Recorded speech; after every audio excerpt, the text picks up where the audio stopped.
आफ्रे की बात करें तो आफ्रा जो है इसको और कौन कौन से नामों से जाना जाता है, तो आपने सुना होगा, जिसको कई बार इसको लोग गाँव के अंदर अफारा बोलते हैं। क्या बोलते हैं? अफारा।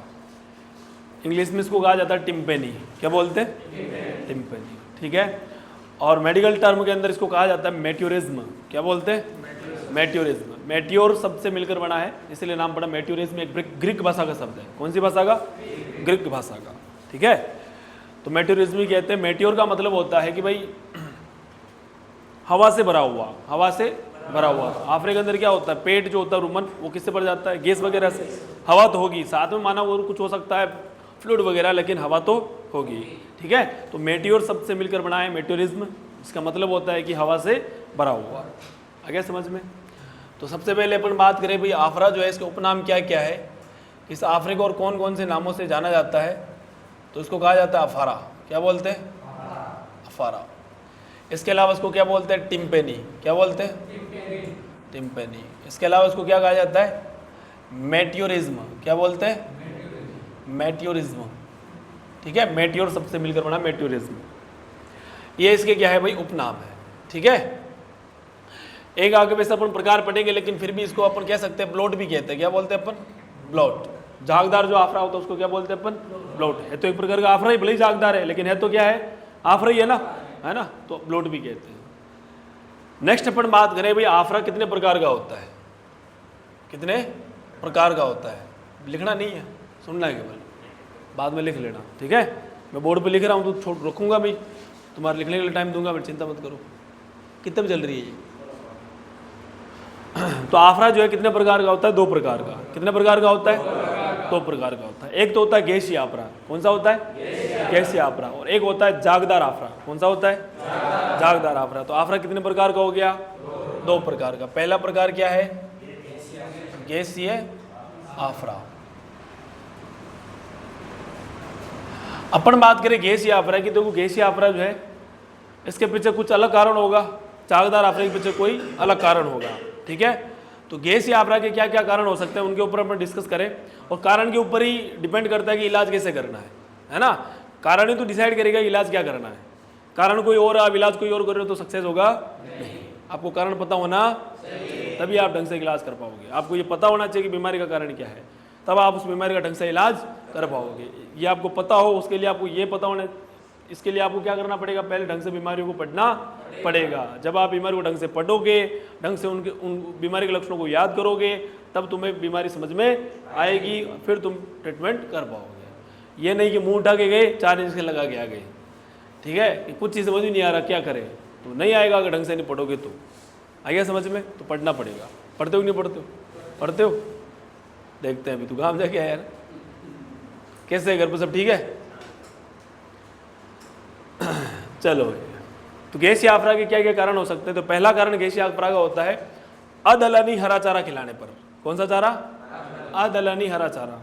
आप यदि पशु को अदलनी हरा चारा खिलाते हो तो कौन सा आफ्रा होता है? गैसीय आफ्रा। कौन सा होता है? गैसीय आफ्रा। पहला कारण। तो पहला कारण क्या बताया मैंने गैसीय आफ्रा का? अदलनी हरा चारा ज्यादा खिलाने पर। आ रहा नहीं आ रहा समझ में? ठीक है। पहला कारण ये हो गया। दूसरा कारण क्या हो सकता है? दूसरा कारण होता है इसका DH। क्या होता है? Diaphragmatic hernia. क्या है? Diaphragmatic hernia. डायफ्रामेटिक जो हर्निया होता है इसके अंदर भी आफ्रा कौन सा होता है भाई? गैसीय आफ्रा होता है। कौन सा होता है? गैसीय आफ्रा। डायफ्रामेटिक हर्निया मैंने बता दिया था, लेकिन फिर वापस बता देता हूँ। ठीक है, समझना। मैंने आपको अभी जैसे रुमन वगैरह जब पढ़ाए था, पेट के आमाशय के जब भाग पढ़ाए थे, 4 भाग पढ़ाए थे। कितने भाग पढ़ाए थे? याद है सबको? सबको पता है? तो बता, पता खड़ा हो। हाँ हाँ तू। गाय के आमाशय कितने भाग होते हैं? गाय का आमाशय है, कितने भाग है पेट के? कौन कौन से नाम बता? पहला रुमन, दूसरा रेटिकुलम, तीसरा छोटी आंत। मार खाएगा भाई। मैं पेट के भाग पूछ रहा हूँ, मैं पाचन तंत्र किससे नहीं पूछ रहा। ओबेवेजम कौन सा है? नमूने पढ़ते नहीं। बैठ तू बता। ओबोवेजम वो मुझे पता है कहाँ है, तो ये पता है कि नाम क्या है? ओबोमेजम। ओबोमेजम तो कोई भाग ही नहीं है, एबोमेजम तो है। तो तीसरा कौन सा है? अब नमूने हो तुम लोग, तुम्हें अगर नाम ही नहीं पता तुमने ढंग से पढ़ा ही नहीं, इसका मतलब मैं आगे क्या पूछूं तुम्हें? है ओमेजम। कौन सा है? ओमेजम। भाई तुमने अगर इन नामों को याद नहीं किया तो तुमने आगे वाली चीजें क्या याद करी? बैठा क्यों? आगे वाला कौन सा लास्ट है? एबोमेजम। बैठ जा, पढ़ना स्टार्ट कर दो तुम लोग। समझ में आया ना? क्या है? तुम्हें यार रोज कहता हूँ कि भाई बिना पढ़े तुम डॉक्टर नहीं बन पाओगे, ढंग से इलाज नहीं कर पाओगे, फिर भी तुम्हारा दिमाग काम नहीं कर रहा है। क्या चाहते हो तुम लोग? भाई तुम्हें अगर नाम ही नहीं पता है तो इनकी जो है फिजियोलॉजी क्या ही पता होगी। अब मैं आगे क्या पूछूं भाई? आधो दो नाम बताया वो, ये ओबोमेजम कर रहा है। मैं अंदर क्या पूछूं कि भाई रेटिकुलम में क्या होता है, रुमन में क्या होता है? तो बाद की बात होगी ना। तुम्हें नाम पता हो तो आगे पूछूं। तो कितने भाग बताए थे मैंने? 4। डायफ्रामेटिक हर्निया मैंने कहा था, जैसे मान लो ये क्या है? रेटिकुलम। क्या है? रेटिकुलम में जस्ट आगे क्या होता है? डायफ्राम। क्या होता है? डायफ्राम। ठीक है, मैंने कहा था इस डायफ्राम के अंदर 3 छिद्र होते हैं। कितने छिद्र होते हैं? 3 छिद्र होते हैं, इस प्रकार से। ठीक है, कई बार क्या होता है कि ये जो रेटिकुलम है पीछे से दबाव पड़ता है, जिसकी वजह से क्या होता है, ये इस यहाँ से खिसक के थोड़ा इस छिद्र के अंदर धंस जाता है। और हर्निया का मतलब क्या होता है? कोई भी ऑर्गन अपनी खुद की जगह को छोड़कर कहीं दूसरे ऑर्गन के अंदर घुस जाए। कोई भी ऑर्गन अपनी खुद की जगह को छोड़कर किसी दूसरे ऑर्गन के अंदर क्या हो जाए? धंस जाता है, घुस जाता है, उसको ओपन क्या बोलते हैं? हर्निया। क्या बोलते हैं? हर्निया। यहाँ पर डायफ्राम के अंदर क्या घुस रहा है? रेटिकुलम। कौन घुस रहा है? तो हर्निया किसके अंदर हुआ है? डायफ्राम के अंदर। किसमें हुआ है? डायफ्राम में। इसको नाम क्या दिया अपन ने? Diaphragmatic hernia, DH। Diaphragmatic hernia के अंदर भी आफरा होता है। आफरा कैसा होता है? गैसीय आफरा। कौन सा होता है? और मैंने ये भी कहा था कि डायफ्रामेटिक हर्निया जब होगा तो एक ही इलाज है। क्या? ऑपरेशन। क्या करना पड़ेगा? ऑपरेशन करना पड़ता है। इस रेटिकुलम को वापस इस छिद्र से बाहर निकालना पड़ता है, और फिर इस छिद्र को क्या करना पड़ता है? बंद। क्या करना पड़ेगा? जितना भी खुला है, जो काम नहीं आ रहा उस हिस्से को क्या कर देते हैं? अपन टांका लगा के बंद कर देते हैं। आ रहा नहीं आ रहा समझ में? ठीक है, तो ये कौन सा हर्निया हो गया? Diaphragmatic hernia. डायफ्राम जैसे अपने अंदर ले लो, ये पेट है, ऊपर क्या है? फेफड़े। पेट और फेफड़े के बीच में होता है डायफ्राम। पेट और फेफड़े के बीच में। अब जानवर कैसे ऐसे खड़ा होता है? ठीक है, तो उसका पेट, और पेट के अंदर सबसे जो अगले वाला हिस्सा होता है रेटिकुलम, जो फेफड़ों की तरफ होता है। ठीक है, और फेफड़े और रेटिकुलम के बीच में क्या होता है? डायफ्राम। क्या होता है? मैंने TRP पढ़ाया था, उसमें मैंने बताया था आपको, लेकिन याद ही नहीं है। इसके अलावा तीसरा कारण क्या हो सकता है? TRP। क्या हो सकता है? TRP जब होती है जानवर के, तो उस समय भी जो आफरा होता है कौन सा होता है? गैसीय आफरा। कौन सा होता है? TRP के अंदर भी कौन सा आफरा होता है? गैसीय आफरा होता है। आ रहा नहीं आ रहा समझ में? कंप्लीट। TRP के अंदर मतलब क्या होता है कि भाई जानवर जो है कोई अखाद्य वस्तु खा ले, नुकीली चीज खा ले, ठीक है, और वो अंदर दिक्कत करे, तो उस बीमारी को क्या बोलते हैं अपन? TRP। क्या बोलते हैं? पढ़ाया था मैंने। ठीक है, तो पढ़ना स्टार्ट कर दो। चलो, नया कौन है भाई? नया तू नहीं था उस समय। चलो मैं एक बार वापस बताता हूँ TRP के बारे में, अब सुनना ध्यान से वापस। ठीक है, मैंने ये कहा था TRP का मतलब, मैंने कहा था कि भाई TRP 2 प्रकार की होती है। कितने प्रकार की होती है? 2 प्रकार की। ठीक है, एक तो होता है TR, और एक क्या पढ़ाया था मैंने? TRP। और ये TRP वापस कितने प्रकार की होती है? 2 प्रकार की होती है। ठीक है, अब यहां पर अपन बात करें सबसे पहले TR की, तो TR की फुल फॉर्म क्या होती है? ट्रोमेटिक रेटिकुलाइटिस। रेटिकुलाइटिस। मैंने कहा था कि जिस भी शब्द के पीछे आइटिस लगा है, इसका मतलब किसकी बात हो रही है? सूजन की। किसकी बात हो रही है? सूजन की बात हो रही है। ठीक है, ट्रोमेटिक रेटिकुलाइटिस का मतलब होता है कि रेटिकुलम के अंदर क्या रखी है?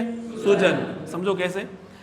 ये मान लो रेटिकुलम है। रेटिकुलम के बारे में मैंने ये बताया था आपको कि भाई जानवर कोई भी अखाद्य वस्तु खाए जो खाने लायक नहीं थी, वो वस्तु जब जानवर खा लेता है तो वो अखाद्य वस्तु कहाँ जाके रुकती है? रेटिकुलम के अंदर। अखाद्य वस्तु माना कोई ऐसी नॉर्मल चीज है जैसे ढक्कन है, तो कोई दिक्कत नहीं है। लेकिन माना उसने क्या ली थी? कोई निडिल। क्या खा ली? निडिल नॉर्मल पड़ी है, तब तक कोई दिक्कत नहीं है। लेकिन जब ये निडिल अंदर पड़ी कुछ ना कुछ गड़बड़ करती है, ये थोड़ी हल्की फुल्की आगे पीछे मूवमेंट करती है तो यहाँ पर धीरे धीरे टक्कर मारती है। क्या करती है? ठीक है, टक्कर मारेगी तो अंदर ये क्या बनेगा? घाव बनेगा। क्या बनेगा? घाव बनेगा। मैंने ये कहा था कि जब घाव होता है शरीर के ऊपर, चाहे अंदर हो चाहे बाहर हो, कहीं पर भी हो, ठीक है, तो घाव होगा। जैसे मेरे मान लो मेरे हाथ पे यहाँ चोट लगी, घाव हो गया। घाव होगा तो वातावरण के जो बैक्टीरिया होते हैं वो अंदर जाएंगे कि नहीं जाएंगे? जाएंगे, नॉर्मल सी बात है। वातावरण के बैक्टीरिया अंदर जाएंगे तो उन बैक्टीरिया को मारने के लिए यहाँ पर कौन आएगी? WBC। कौन आती है? मैंने कहा था आपको कि शरीर के अंदर 3 प्रकार की कोशिकाएं होती है, रक्त कोशिकाएं। बताया था कि नहीं बताया था? RBC, WBC और प्लेटलेट। मैंने कहा था कि RBC का काम होता है ऑक्सीजन और CO2 का परिवहन करना। बताया था, है ना? शरीर के अंदर RBC का काम क्या होता है? ऑक्सीजन और CO2 का परिवहन। ऑक्सीजन और कार्बन डाइऑक्साइड का क्या करती है? RBC परिवहन करती है। ऑक्सीजन को लेकर जाती है, CO2 को वापस लेकर आती है। बताया था ऐसा कुछ? ये काम होता है RBC का। फिर मैंने कहा था कि एक होती है प्लेटलेट। कौन सी होती है? प्लेटलेट। प्लेटलेट का काम होता है थक्का बनाना। क्या काम होता है? जब हमारे चोट लगती है तो आपने कई बार नोटिस किया होगा, चोट लगते ही थोड़ा ब्लड निकलता है। ब्लड निकलने के थोड़ी देर बाद क्या हो जाता है? वहाँ पर ब्लड बंद हो जाता है, एक पतली सी लेयर बन जाती है, थक्का बनता है। दिखाई दिया हुआ आपको भी ऐसा? देखा है कभी ऐसा? तो जो थक्का बनता है वो किसका है? प्लेटलेट का है। किसका है? वहाँ पर प्लेटलेट आकर इकट्ठी हो जाती है, जिसकी वजह से ब्लड फ्लो क्या हो जाता है? बंद हो जाता है। अगर प्लेटलेट इकट्ठी नहीं होगी तो ब्लड बहता रहेगा और इंसान की मृत्यु हो जाएगी, जानवर की मृत्यु हो जाएगी, है ना? होगी ही नहीं होगी, खून की कमी हो जाएगी शरीर में तुरंत। ठीक है, तो वो जो प्लेटलेट क्या करती है? वहाँ पर इकट्ठी हो जाती है थक्के के रूप में। किस रूप में? यह काम होता है प्लेटलेट का। किसका होता है? प्लेटलेट का। आया कि नहीं आया समझ में? फिर मैंने कहा था एक और होती है WBC। कौन सी होती है? WBC का काम होता है हमारे शरीर के अंदर कहीं पर भी संक्रमण हो तो उस संक्रमण को मारने के लिए, उस संक्रमण को खत्म करने का काम कौन करती है? WBC। कौन करती है? WBC। ठीक है, सेम वैसे ही क्या हो रहा है कि जैसे माना यहाँ पर घाव हुआ अंदर, और घाव होते ही यहाँ के जो बैक्टीरिया थे वो इस घाव के अंदर प्रवेश करेंगे। घाव के अंदर प्रवेश करेंगे तो वहां पर कौन लड़ने आएगी? WBC, है ना? बैक्टीरिया को मारने के लिए कौन आएगी? WBC आएगी। WBC जितनी ज्यादा मात्रा में इकट्ठी होगी उस एरिया के अंदर उतनी मात्रा में क्या आती है? सूजन। क्या आती है? सूजन। ठीक है, WBC की वजह से ही अपने घाव के ऊपर सूजन दिखाई देती है, क्योंकि वहां पर WBC इकट्ठी हुई, इसकी वजह से क्या दिखाई दे रही है? सूजन दिखाई दे रही है। क्या दिखाई दे रही है? सूजन। ठीक है, अब यहाँ पर घाव हुआ, यहाँ के बैक्टीरिया उस घाव के अंदर प्रवेश करेंगे, उन बैक्टीरिया को मारने के लिए वहां पर WBC इकट्ठी होगी। इसकी वजह से यहाँ पर क्या जाती है? अंदर की तरफ सूजन आ जाती है। क्या जाती है? ये मान लो आ गई सूजन। क्या आ गई? सूजन। ठीक है, अब यहाँ पर आओ वापस। ट्रोमा का मतलब क्या होता है? चोट। ट्रोमा का मतलब क्या होता है? नीडल से चोट लगी कि नहीं लगी? अंदर लगी कि नहीं लगी? लगी ना? हाँ, तो ट्रोमा का मतलब चोट। नीडल से चोट लगी जिसकी वजह से रेटिकुलम के अंदर क्या आ गई? आइटिस। क्या आ गई? आइटिस का मतलब क्या होता है? सूजन। चोट के कारण रेटिकुलम में क्या आ गई? सूजन। क्या आ गई? नाम दे दिया ट्रोमेटिक रेटिकुलाइटिस। क्या नाम दिया? ट्रोमेटिक रेटिकुलाइटिस। आ रहा कि नहीं आ रहा समझ में? कंप्लीट आ रहा है? ठीक है, ये होता है TR। मेनली इसमें ही आता है गैसीय आवर्धन, मेनली इसमें ही देखने को मिलता है। ठीक है, इसके अलावा मैंने और भी बताया था आपको TRP। क्या बताया था? अब माना, अभी मैंने आपको थोड़ी देर पहले बताया था कि भाई ये जो रेटिकुलम है इससे जस्ट आगे की तरफ क्या होता है? डायफ्राम। क्या होता है? डायफ्राम से आगे की तरफ क्या होते हैं? फेफड़े। अपने यहाँ पर मेनली बात करेंगे हार्ट की। किसकी बात करेंगे? ये मान लो यहाँ पर क्या है? हार्ट है। क्या है? हार्ट को इस प्रकार से झिल्लियाँ घेर कर रखती है, 2 झिल्लियाँ होती है वो घेर कर रखती है। ठीक है, अंदर क्या है? हार्ट। क्या है? ठीक है, ये मान लो हार्ट है। ऐसे होता है? नहीं होता है? देखा होगा आपने चित्र? नहीं देखा है? मान लो ये है, वैसे होता नहीं है ऐसे, लेकिन मान लो। ठीक है, तुम्हारा दिल खुश करने के लिए मैंने ऐसा बना दिया। अब देखो भाई क्या होता है, ये डायफ्राम और रेटिकुलम के बीच में जो खाली जगह होती है, ये खाली जगह है कि नहीं है? इस खाली जगह को क्या बोलते हैं? Peritoneum space. क्या बोलते हैं? Peritoneum space. स्पेस का मतलब क्या होता है? जगह, खाली जगह। स्पेस का क्या मतलब होता है? खाली जगह। इस डायफ्राम और इस रेटिकुलम के बीच में जो खाली जगह होती है, स्पेस जो होता है, स्पेस को बोलते हैं पेरिटोनियम स्पेस। क्या बोलते हैं? Peritoneum space. आ गया समझ में? ठीक है, अब अगर अपन आगे बढ़े तो जो हार्ट है, इस हार्ट को 2 झिल्लियां घेर कर रखती है। झिल्लियों को क्या बोलते हैं? पेरिकार्डियक झिल्ली। क्या बोलते हैं? पेरिकार्डियक झिल्ली। ठीक है, ये जो पेरिकार्डियक झिल्ली होती है किसको घेर के रखती है? हार्ट को। किसको घेर के रखती है? हार्ट को। ठीक है, अब क्या होता है कि यदि माना ये जो अंदर कील थी, ये जब तक अंदर चोट कर रही थी तो सूजन कहाँ आई थी? अंदर की तरफ। कहाँ आई है? अंदर की तरफ। ठीक है, लेकिन माना ये नीडल जो है अंदर छेद करती करती इधर से इधर निकल जाए, यहाँ आ गई। अब किधर आ गई, बाहर। जैसे मानो कि जैसे माना ये रेटिकुलम है, क्या है, ठीक है, पूरा रेटिकुलम है, अंदर जैसे कील थी, कील ने जब अंदर घाव किया तो सूजन कहाँ आई थी, अंदर की तरफ, कहाँ आई थी। अब कील माना इधर घाव करती करती इधर निकल गई ऐसे, ठीक है, अब इधर भी घाव हो गया कि नहीं हो गया, बाहर की तरफ हो गया ना, इधर घाव था तो इधर अंदर बैक्टीरिया प्रवेश करे, WBC आई, WBC इकट्ठी होने की वजह से क्या आ गई थी, सूजन, क्या आ गई थी। अब घाव किधर हो गया, बाहर की तरफ, किधर हो गया है, ठीक है, बाहर की तरफ घाव हुआ तो बाहर भी बैक्टीरिया अंदर प्रवेश करेंगे, करेंगे नहीं करेंगे, अंदर यहाँ से बैक्टीरिया प्रवेश करेंगे, यहाँ पर वापस WBC इकट्ठी होगी, यहाँ के बैक्टीरिया को मारने के लिए WBC आती है, WBC इकट्ठी होती है, इसकी वजह से यहाँ पर भी क्या आ जाती है, सूजन, क्या आ जाएगी, सूजन आ जाएगी। अब ये सूजन कहाँ आ रही है, इस स्पेस के अंदर आ रही नहीं आ रही, यहाँ पर, अब सूजन यहाँ पर आएगी, माना इस एरिया में यहाँ पर ऐसे सूजन आ गई, तो सूजन कहाँ आई है, पेरिटोनियम स्पेस के अंदर, कहाँ आई है, पेरिटोनियम स्पेस के अंदर, इसलिए नाम क्या दिया, TRP, क्या नाम दिया, TRP। मैंने कहा कि TRP दो प्रकार की होती है, पहले TRP ये है, ठीक है, इसका मतलब होता है ट्रोमेटिक, क्या होता है, ट्रोमेटिक रेटिकुलो पेरिटोनाइटिस, क्या होता है, पेरिटोनाइटिस। आ रहा नहीं आ रहा समझ में, कोई दिक्कत, ठीक है। अब इसमें देखो, ट्रोमेटिक का मतलब चोट के कारण, रेटिकुलो मतलब रेटिकुलम, पेरिटोनाइटिस, पेरिटोनियम स्पेस के अंदर क्या आ गई है, आइटिस आ गई है, क्या आ गई है, आइटिस मतलब सूजन, आइटिस मतलब सूजन, ठीक है। तो ट्रोमा की वजह से रेटिकुलम में और पेरिटोनियम स्पेस में क्या आ गई है, सूजन, क्या आ गई है, तो नाम दे दिया ट्रोमेटिक रेटिकुलो पेरिटोनाइटिस। तो दिक्कत यहाँ तक आ रहा नहीं आ रहा, कंप्लीट समझ में।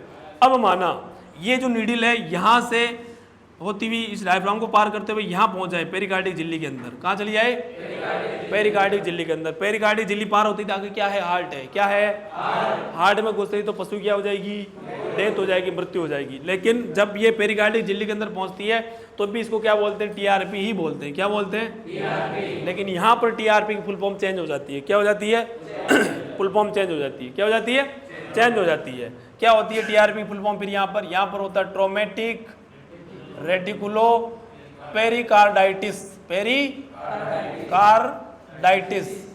आ रहा नहीं आ रहा समझ में। ट्रोमा के कारण, चोट के कारण रेटिकुलम के अंदर और बाहर दोनों तरफ सूजन है।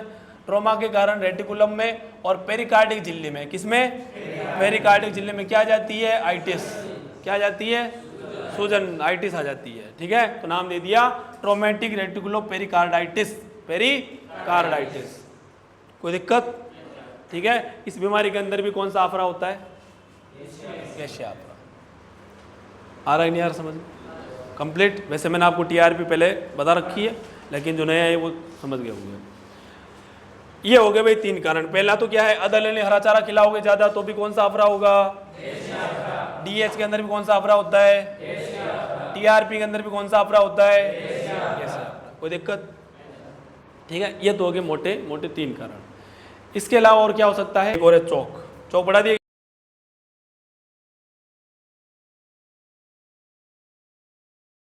क्या है, चौक के अंदर भी कौन सा आफरा होता है, गैसीय आफरा। चौक मैंने पढ़ाया था तब बताया था, कौन बता सकता है मुझे कि इसका कारण क्या है, कि चौक के अंदर गैसीय आफरा क्यों होता है, बता सकता है, बता।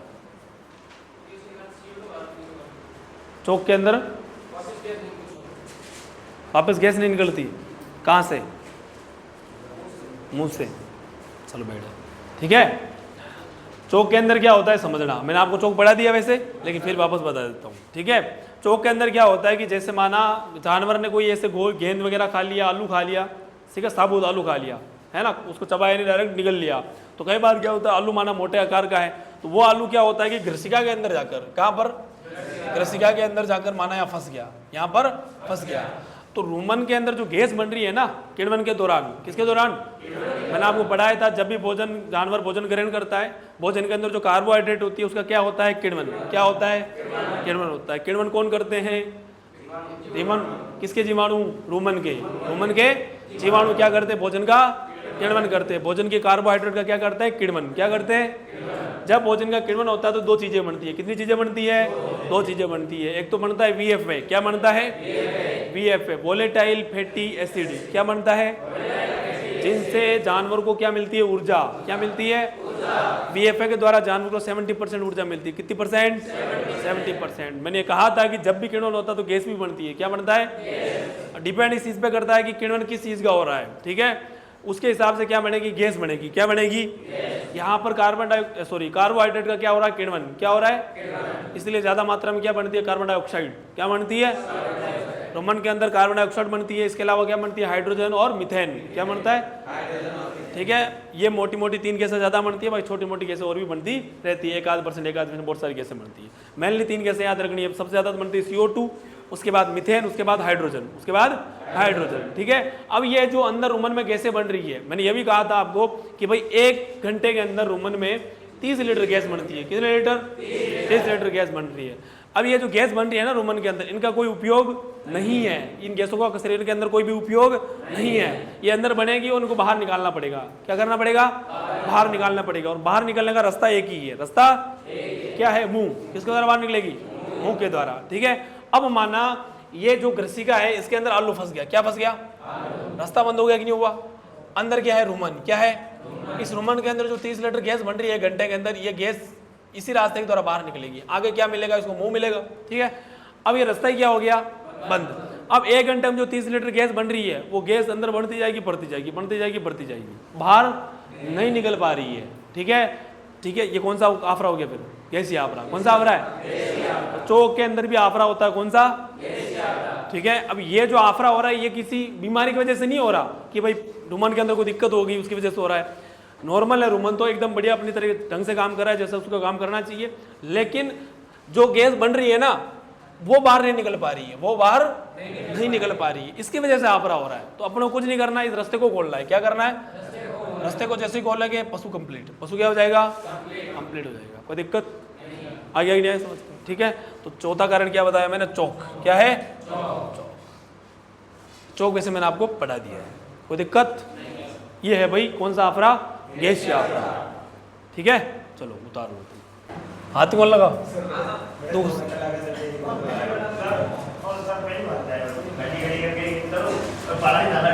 ठीक है, लिखो जागदार अफरा। ब्रैकेट में लिखना ब्लॉट। क्या बोलते हैं इसको अपन? ब्लॉट, ठीक है। अब इसमें क्या होता है पहले वो समझो कि भाई जागदार जो आफरा होता है ब्लॉट, इसके अंदर क्या होता है कि अब अपन ने उसमें क्या पढ़ा था? गैस निकलती है। क्या निकलती है? रुमन से क्या निकलेगी? गैस निकलेगी। गैसीय आफरा इसमें निकलती है गैस के बुलबुले। क्या निकलते हैं? गैस के बुलबुले, जिसको अपन जाग बोलते हैं। क्या बोलते हैं? जाग देखा होगा। जाग के अंदर क्या होता है? लिक्विड होता है और बुलबुले होते हैं। लिक्विड क्या होता है कि जैसे बुलबुला कैसे बनता है? जैसे मान लो ये ऊपर एक पानी की लेयर बन गई, ठीक है, अंदर क्या भरी होती? गैस। क्या भरी होती? ये क्या है? बुलबुला ही तो है, ठीक है। इस प्रकार के क्या होते हैं? बुलबुले। जैसे बुलबुले बाहर निकलते हैं जब आप रुमन से कैनोला लगाओ रुमन के अंदर, और रुमन से जब फ्लूइड निकलेगा तो थोड़ा बहुत तो फ्लूइड निकलता है, उसके साथ में क्या निकलता है? गैस के बुलबुले। क्या निकलते हैं? गैस के बुलबुले निकलते हैं, ठीक है। जाग निकलते हैं, जिसको अपन जाग बोल सकते हैं। तो रुमन से गैस के बुलबुले निकलते हैं, गैस के बुलबुले।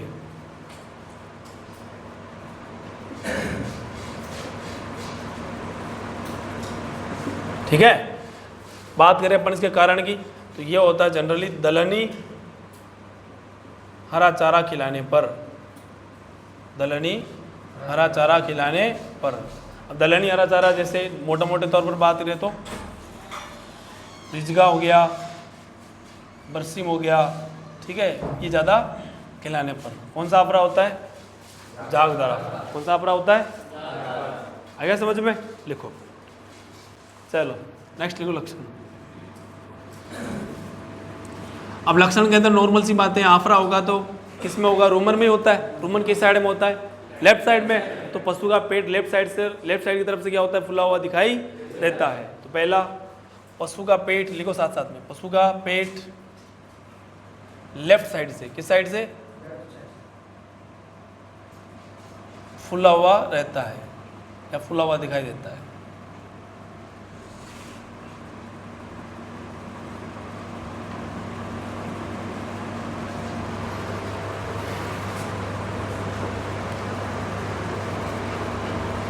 अब आफरा होगा तो आप नोटिस करना, कई बार जब गैसीय आफरा होता है तब आप पेट में मारते हो तो ढोल की तरह आवाज़ आती है। ढोल किससे बनता है? चमड़े से बनता है, ठीक है। तो भाई चमड़े से बन रहा है तो वो भी चमड़े ही तो है, भाई अंदर हवा भर गई तो एकदम चमड़ा में क्या आ गई, तनाव आ गया, क्या आ गया, खिंच गया। तो आप जब मारते हो तो कैसी आवाज़ आती है, डम डम की। कैसी आवाज़ आती है, जैसे ढोल से आती है वैसी। ठीक है, देखो पेट पर मारने पर डम डम की आवाज़ आती है। कैसी आवाज़ आती है,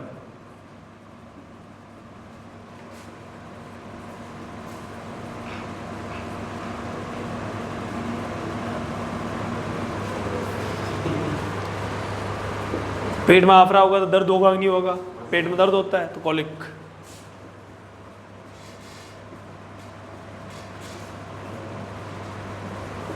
पेट में दर्द होगा तो जानवर क्या करेगा, जमीन पर लेटकर अपने पीछे वाले पैरों को पेट पर मारने की कोशिश करता है। आगे वाले पैरों को मार सकता है क्या, पॉसिबल है? तुम अपने पैरों को पेट पर मार सकते हो, मार सकते हो? नहीं मार सकते, नहीं मार सकते ना। हाँ, वैसे ही जैसे तुम अपने पैरों को पेट पर नहीं मार सकते, वैसे पशु अपने आगे वाले पैरों को पेट पर नहीं मार सकता। आ रहा नहीं आ रहा समझ में? अपन तो हाथों से पेट पर मारते हैं, वो अपने पिछले पैरों से पेट पर मारने की कोशिश करता है। ठीक है, लिखो पशु अपने पिछले पैरों को, कौन से पैरों को,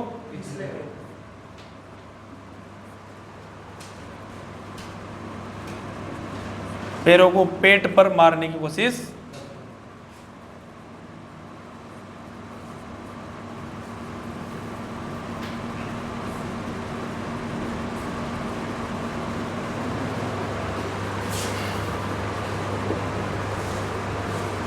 खाना पीना,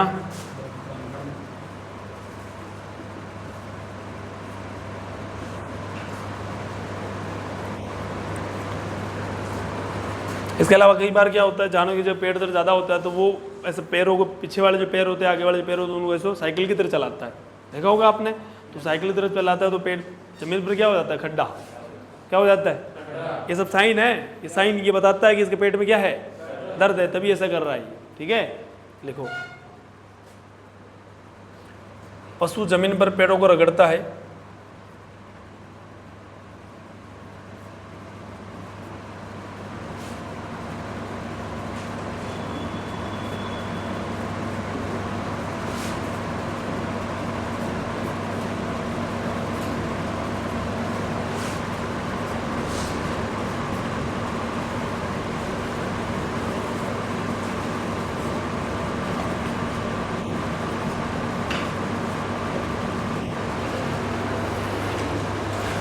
ठीक है, लिखो भाई।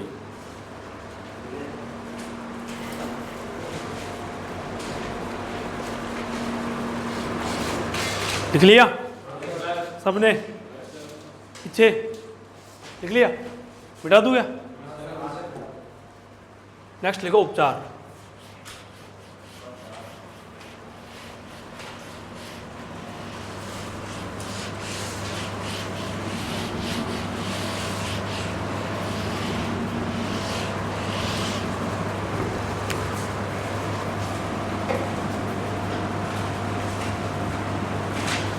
अब उपचार के अंदर जैसे सबसे पहले क्या करना है आपको, ट्रोकार कैनुला से गैस को बाहर निकालना है। सबसे पहला काम यही है, क्योंकि आप यदि गैस को बाहर नहीं निकालोगे तो रोमन का आकार बढ़ रहा है, क्योंकि उसके अंदर क्या भर रही है, हवा। हवा भर रही नहीं भर रही, आफरे के अंदर हवा भर जाती है रोमन में। ठीक है, तो गैस भर रही है, गैस की वजह से रोमन का आकार क्या हो रहा है, बढ़ रहा है। तो रोमन का दबाव किस पे पड़ रहा है, डायफ्राम पे। किस पे पड़ रहा है, डायफ्राम। रोमन डायफ्राम को दबा रहा है, फिर डायफ्राम की वजह से क्या दब गए, फेफड़े। क्या दब गए, फेफड़े। ठीक है, अब फेफड़े दब जाएंगे तो जब पशु श्वास अंदर ऑक्सीजन ग्रहण करेगा तो फेफड़ों के अंदर जगह ही नहीं है, फेफड़े खुल ही नहीं पा रहे हैं। फेफड़े क्यों नहीं खुल पा रहे हैं, क्योंकि फेफड़े किसकी वजह से दब गए, रोमन की वजह से दब चुके हैं। अब फेफड़े खुलेंगे नहीं तो अंदर ऑक्सीजन जाएगी कैसे। ठीक है, ऑक्सीजन की कमी की वजह से पशु का दम घुटेगा, दम घुटने की वजह से क्या हो जाती है, पशु की डेथ हो जाती है, मृत्यु हो जाती है। इसीलिए सबसे पहला काम यही करना होता है आफरे के अंदर, जब भी आप जाओ सबसे पहले क्या करो, गैस को बाहर निकालो, बाकी ट्रीटमेंट बाद में करना है। क्योंकि माना आपने गैस बाहर नहीं निकाली, आप इधर से ट्रीटमेंट करना स्टार्ट कर दिए, गैस भर रही है और पशु को चला जाए, मोटर चढ़ते चढ़ते पशु निपट गया। ठीक है, आया ही नहीं आया समझ में। तो सबसे पहले क्या करना है, गैस को बाहर निकालना है ताकि वो सांस ले सके, ताकि वो सांस ले सके। ठीक है, तो पहला काम होता है ट्रोकार कैनुला से गैस को बाहर निकालो। ट्रोकार कैनुला, ट्रोकार कैनुला से गैस बाहर निकालें। कहाँ से निकालनी गैस? लेफ्ट साइड से, लेफ्ट कोल जो होता है ना वहाँ से, है ना? कोल जानते हो? लेफ्ट कोल नहीं जानते हो? जानते हो? ठीक है। फिर प्रोकार कैनुला से गैस बाहर निकाले, ठीक है। दूसरा काम अब आपको क्या करना है कि भाई अब वैसे डिपेंड करता है कारण क्या है, ठीक है। अब माना कोली की वजह से आफरा है तो कुछ करना ही नहीं, गैस बाहर निकाल के वो कोली को सोल्व कर लो बस, ठीक है, अपने आप ठीक हो जाएगा। लेकिन माना फिर भी नॉर्मली जो आफरा होता है उसका ट्रीटमेंट लिखवा देता हूँ मैं। इसके अलावा आपको क्या करना है, मीठा सोडा आता है, मीठा सोडा लो, कितना लोगे? तकरीबन 100 से 200 ग्राम, 100 ग्राम ले लिया। प्लस इसमें क्या मिला लो? सरसों का तेल, सरसों का तेल ले लिया आपने तकरीबन 200 ml के आसपास, ठीक है। प्लस इसमें क्या मिला लो? तारपीन का तेल। क्या मिलाओ? तारपीन का तेल ले लो तकरीबन, इससे आधा लेना होता है, ठीक है। तो 80 से 100 ml, ठीक है। ये आप या तो इंटररूमिनल दे दो या फिर ओरली। ओरल का मतलब मुंह से, या फिर डायरेक्ट इंट्रा रूमिनल। इंटररूमिनल का मतलब क्या होता है? डायरेक्ट किसमें छोड़ना है? रूमन के अंदर, कैनुला के द्वारा, ठीक है। एक तो ये, इसके अलावा आप एक ऑक्सीटेट्रासाइक्लिन आता है इंजेक्शन, ऑक्सीटेट्रासाइक्लिन, ये आप 60 ml इंट्रारूमिनल दोगे। कैसे दोगे?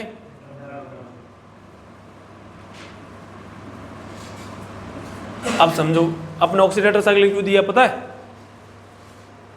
एंटीबायोटिक है कि नहीं है? ये एंटीबायोटिक है कि नहीं है? कितने प्रकार की एंटीबायोटिक होती है? 2 प्रकार की। कितने प्रकार की होती है? एक तो होती है बैक्टीरियोस्टैटिक और एक होती है बैक्टीरियोसाइडल। बताया था मैंने। बैक्टीरियोस्टैटिक वह एंटीबायोटिक होती है जो जीवाणु की वृद्धि को रोकती है, जीवाणु की वृद्धि को समूल नष्ट नहीं करती, समूल नष्ट नहीं करती। लेकिन एक होती है बैक्टीरियोसाइडल। कौन सी होती है? बैक्टीरियोसाइडल। बैक्टीरियोसाइडल क्या करती है? जीवाणु का समूल नाश। क्या करती है? जीवाणु का समूल नाश करती है, वंश समेत खत्म।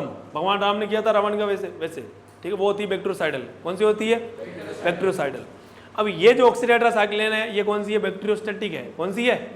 बैक्टीरियोस्टैटिक। मतलब कि ये जीवाणु का समूल नाश नहीं करेगी, केवल उनकी वृद्धि को क्या करती है? रोकती है। वृद्धि को क्या करती है? रोकती है। समझ आ रहा है कुछ? ठीक है।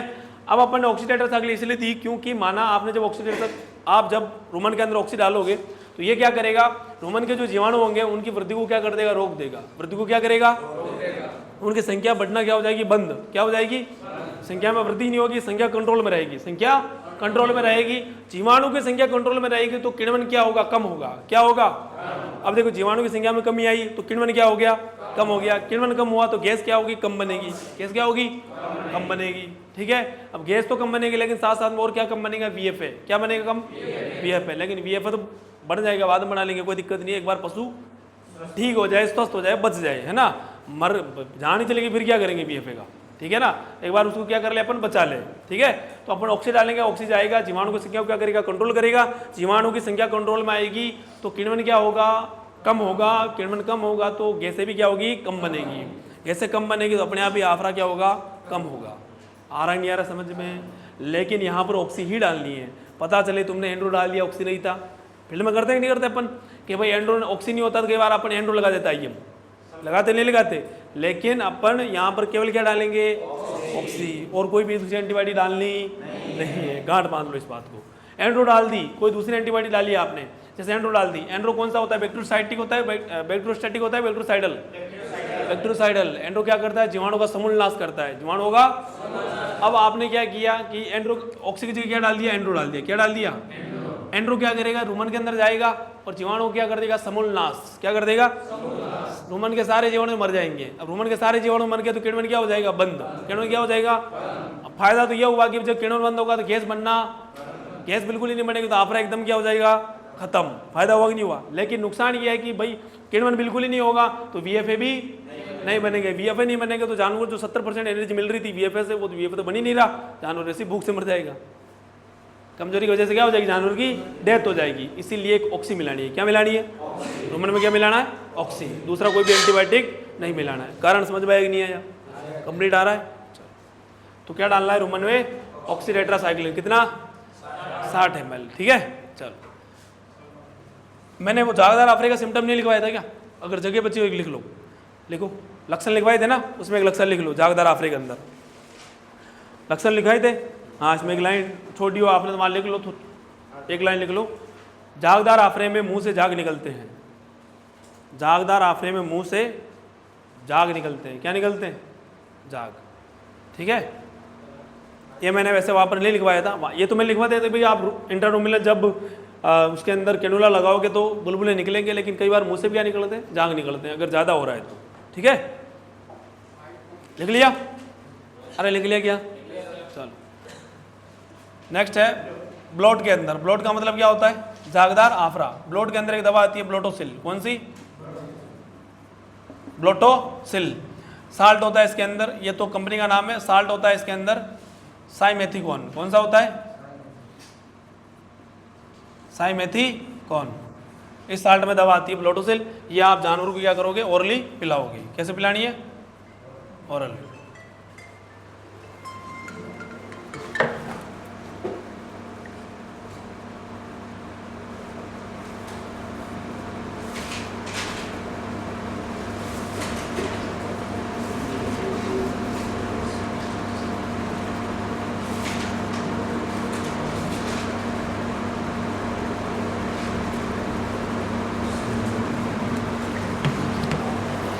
ठीक है, ब्लोट के अंदर क्या पिलाते हैं अपन?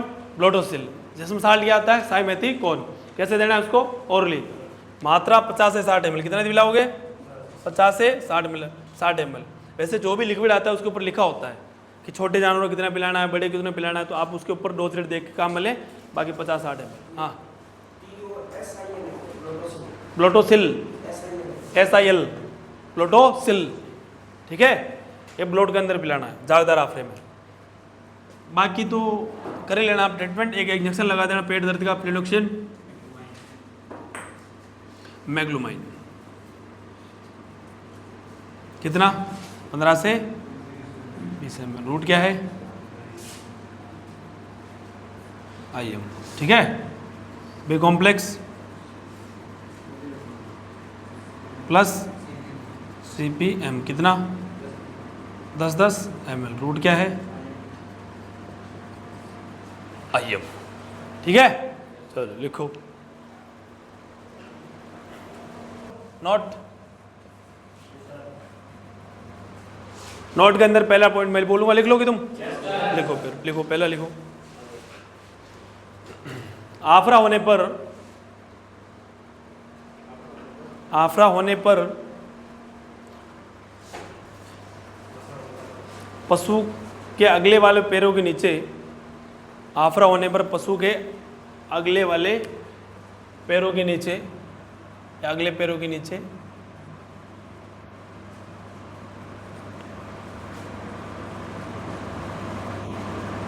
मिट्टी डालें। क्या डालनी है?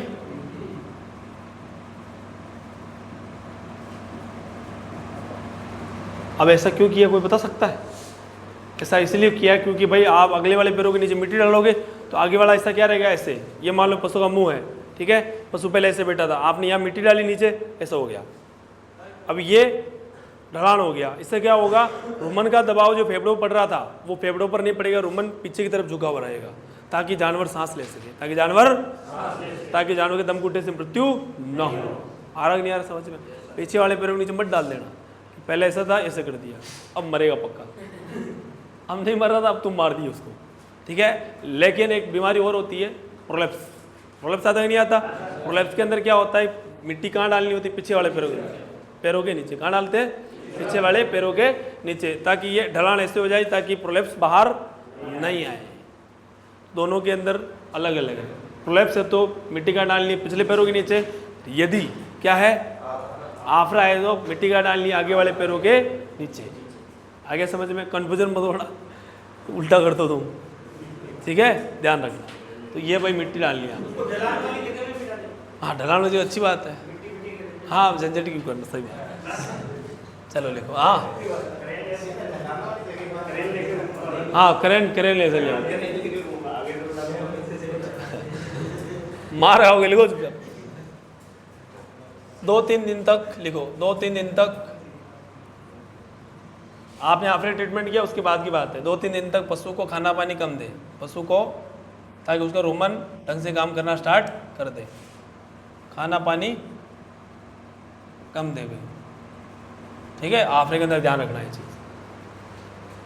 तीसरा लिखो, डीएच के अंदर डायफ्रामेटिक हर्निया होता ही नहीं होता। इसमें क्या दिखाई देगा, एक तो आफरा परमानेंट बना रहेगा, मतलब लगातार बना रहता है, लगातार बना रहेगा, ठीक है। आप आफरे के अंदर डीएच के अंदर जब आफरा होता है, आप किस गैस को कितने बार निकाल लो, कितने ट्रीटमेंट कर लो, वापस गैस बनेगी। आ रहा नहीं आ रहा समझ में? पहला ये। दूसरा क्या होता है, काला गोबर आता है। क्या आता है डीएच के अंदर, क्या होता है, काला गोबर आता है। इसका मतलब ये नहीं है कि जब भी काला गोबर आ रहा है तुम डीएच घोषित कर दो उसको, कि आपको ओनर ने बुलाया और आप गए और देखा है काला गोबर आ रहा है। क्या आ रहा है, काला गोबर आ रहा है, और तुमने कह दिया इसको डीएच डायफ्रामेटिक हर्निया है। ऐसा नहीं है, ठीक है। और देखना है, पहले आप कोशिश करोगे, ट्रीटमेंट करोगे पूरा, फिर सिम्टम देखना कि आफरा लगातार बना है और क्या हो रहा है, काला गोबर भी आ रहा है, तब हम अपन कहते हैं क्या इसको डीएच हो सकता है। डीएच है कि नहीं है वो जांच के बाद पता चलेगा। अपन आपको शंका होगी, आप जांच करवाओगे, ठीक है। हॉस्पिटल भेजना है पशु को। आ रहा नहीं आ रहा समझ में? ठीक है, चलो अच्छी बात है। तो ये 3 पॉइंट आपको याद रखने हैं। कोई दिक्कत नहीं है। ये मेरी तरफ से आफरा कंप्लीट है, अब तुम्हारी तरफ से तुम देख लेना।